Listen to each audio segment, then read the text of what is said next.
Hi friends, காலையில் எழுந்தோடனே எல்லார் வீட்டில் இருக்க அதே வேலை தான். துணி துவைக்க போகிறது, அப்புறம் வந்து விளக்கு வச்ச பாத்திரத்தை எடுத்து அந்தந்த பிளேஸில் வந்து எடுத்து வைக்கிறது. ஸோ இந்த மாதிரி வேலை தான் போய்கிட்டே இருந்துச்சு.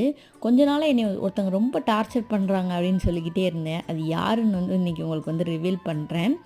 டிஃபன் பாக்ஸ்லாம் இந்த மண்டே தான் தேவைப்படும். ஸோ எல்லாமே எடுத்து நீட்டாக அந்தந்த இடத்துலேருந்து வச்சாச்சு. அந்த டார்ச்சர் பண்ணிகிட்டு இருக்க ஆள் யாருன்னா இந்த காக்கா தான். பார்த்திங்கன்னா கொஞ்சம் கூட பயமே இருக்காது. எப்போல்லாம் நான் கரெக்டாக சமைச்சு முடிக்கிறேன்னு எங்கள் வீட்டுக்காரர் கூட தெரியாது. வீட்டுக்குள்ளேயே இருப்பார், நான் சமைச்சு முடிக்கிறது. ஆனால் இதுக்கு கரெக்டாக தெரிஞ்சிடும்.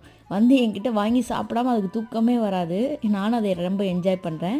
ஈவினிங் டின்னருக்கு வெளியே போகலாம் அப்படின்னு சொல்லிட்டு ஒரு பிளான். சரின்னு சொல்லிட்டு இந்த மாதிரி ரூஃப் டாப் புதுசாக ஓப்பன் பண்ணியிருந்தாங்க. சரி அங்கே போகலான்ட்டு குழந்தைங்கள விளையாட விட்டுட்டு வரலாம் அப்படின்னு சொல்லிட்டு தான் போயிருந்தோம். பார்த்தோன்னா சரியான ஆம்பியன்ஸ் எனக்கு ரொம்பவே பிடிச்சிருந்துச்சு. நாங்கள் மட்டும்தான் இருந்தோம். கொஞ்சம் நேரம் கழிச்சு தான் நிறையா பேர் வந்தாங்க. ஏன்னா நாங்கள் 7:30க்கே போயிட்டோம். ஸோ ரொம்பவே ரிலாக்ஸாக நம்ம வீட்டிலேயே சாப்பிட்ற மாதிரி நல்லா என்ஜாய் பண்ணி சாப்பிட்டு வந்தோம்.